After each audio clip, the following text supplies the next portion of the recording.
Hello and welcome to the very first episode of my new series, the Scrutinous Exposition. Did you know, as a nation, we in the UK drink 165 million cups of tea every day? I'd hate to think about the number of biscuits accompanying that. In this series, I will neither scrutinously nor expositionally review vehicles and other such objects found in video games. Instead, I will pit them against several challenges in which we shall see whether they are worth the hype or, like most other things in video games, absolute rubbish. To start the series, I have decided to travel to the dysfunctional world of Besiege and look at a vehicle of my very own creation, the Phoenix Dragster. Phoenix is a hypothetical car company that exists purely in my imagination. Their motto is naturally, out of the ashes, which is ironic given that most of their prototype designs are made out of wood. The Phoenix Dragster is no exception. Designed to go quickly from A to B, this car trades any sort of manoeuvrability for its rather unique looks. In fact, given its creation in a game about siege engines, it is entirely useless.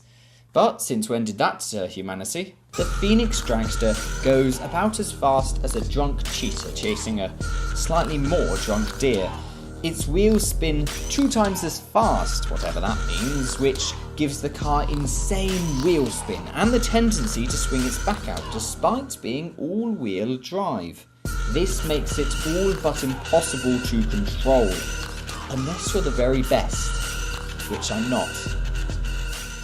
So it's a good enough vehicle. But one problem remains. How do we test it? I have devised 2 tests to look at the effectiveness of the Dragster. A test track and the Marksman's Pass. For the Dragster's first challenge, I have decided to take it to a Besiege test track.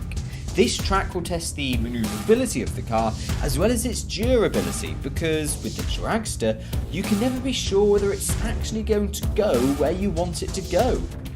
And here it is on the start line, and it's off, zooming into an amazing start there, but immediately getting that problem with the weaving which the car has as the back spins around the first corner. Oh, look at that, and the bouncing on the wheels too.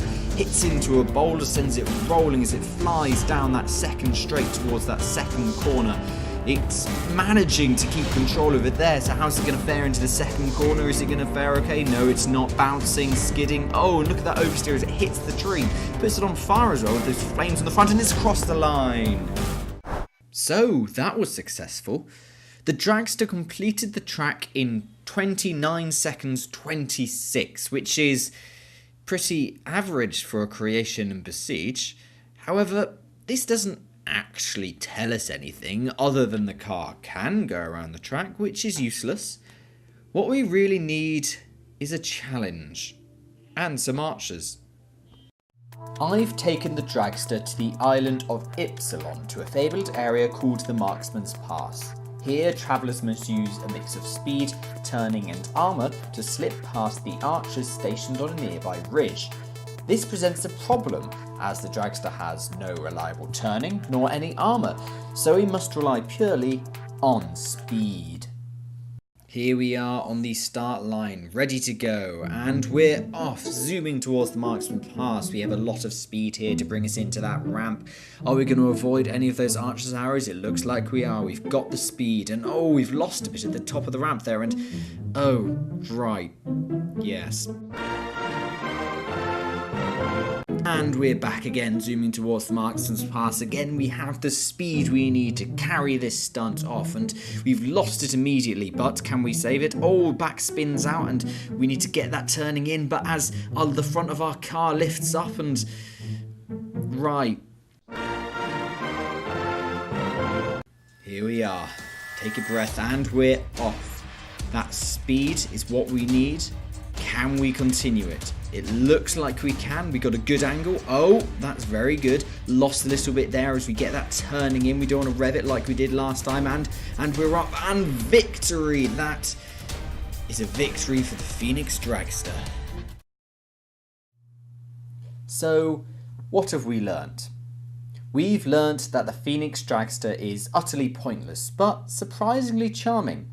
It is reasonably fast, and any lack of control is made up by its rather unique looks. And on that exposition, it's time to end. Thank you very much for watching, and I will see you next time.